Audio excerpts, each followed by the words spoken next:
Hey guys, Brent from Dark Force Custom Sabers here, back at you today with a new one here. This one just completed last night is um, it's a custom build. This one wasn't a commission. This was just a custom idea that I had in mind. Some of you might kind of notice it from it's reminiscent to the design of a Saber in a old Star Wars Jedi Academy video game. Um, it was a really fun game back in the day, and this is one of the Saber designs available to you in that game, or similar of. So I kind of wanted just to make a design based off of that Saber that you saw in the game.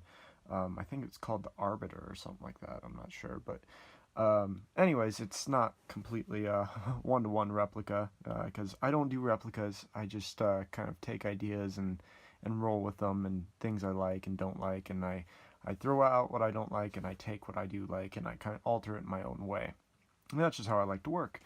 So yeah, this is the design I came up with. It's pretty close to how it appears in the video game.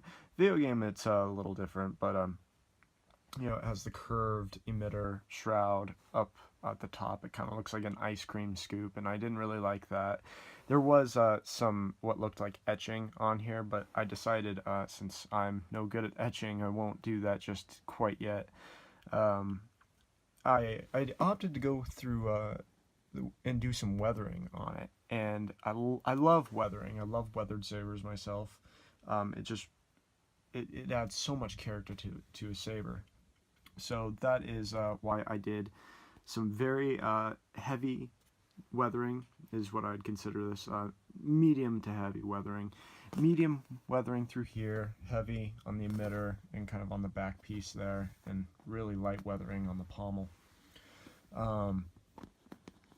Yeah, so it's very weathered. It's meant to look like it's very grimy, and it's been, you know, fought with, tumbled through, dirt, all sorts of stuff like that. It's very, very, very grimy, and I absolutely love the grimy, like, just it looks like carbon scoring, and you know, that it's just something I absolutely really love. So let me put a blade in here and show you guys what's what. Sweet, here we are. So I have my own thick-walled 30, I think it's a 32-inch blade on this guy. Thick-walled blade. It's one of my own kind of designs as well. That's also included with this saber as well. So and this saber will include the charger as well as an Allen key for the blade. Now, before I fire it up, there's a couple of things I want to discuss for warranty purposes and stuff like that. If the customer is watching this video, which I hope you do. I don't want taking apart any of these screws, loosening them purposely.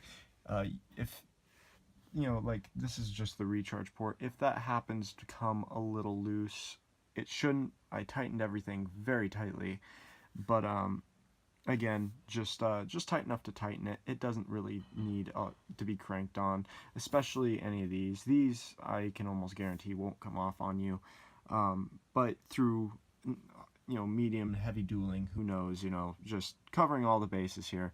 If those become loose, you can tighten those up. That's not a problem, but don't tighten them too tight. Over tighten them, you risk stripping the threads. So generally, just don't take any of those screws out. They hold together the hilt and, you know, pieces with inside the hilt, like the chassis and stuff like that. This does not have an exposable chassis, so again, I don't warrant taking anything apart or anything. Before I fire it up, I'd just like to point out, I forgot to mention, I also put a bit of copper accenting, because I find sabers just look really good with copper accents on them. Accents in general, but for design aesthetic purposes, I put inlays of, I think it was 30 gauge copper wiring that I also weathered on there, just to give it a little bit more detail and you know, little bit more bite to the design. So, yeah, there we have that. Let's get this guy fired up. And here we go. Oh, and it does have a kill key. It does come with a small little kill key. Looks just like that. Nothing really too fancy there. So you have a very nice bright red-orange blade. It kind of looks a little reddish amberish on camera, but it's very, very nice red-orange in person. It's lovely. I have red-orange, white for the LED configuration. Obviously, there are Tri-Cree XPE 2 LEDs.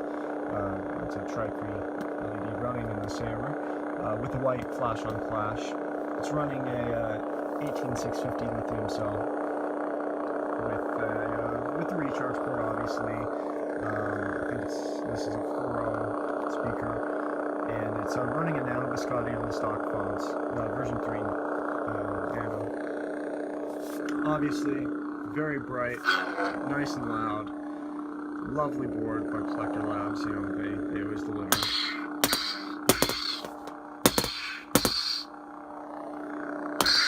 Lovely flash on flash. It's extremely bright, extremely even. It's just really a lovely Saber, lovely shade of kind of that red-orange going there. This is the first time I've actually tested out the red-orange myself, and I'm very pleased. It's easily one of my favorite colors that I am proud to actually use in my builds and stock in my parts now. I'm going to shut the lights out for you and give you a look how it looks out in the dark. So here we go. Bam. It easily lights up this whole room. Easily. I mean, it's it's just a lovely blade, lovely piece. But yeah, that is it, guys. And obviously you have the momentary illuminated switch, nice blue there. Yeah, and that's about it, guys. So I hope you guys enjoyed the video. We'll see you later.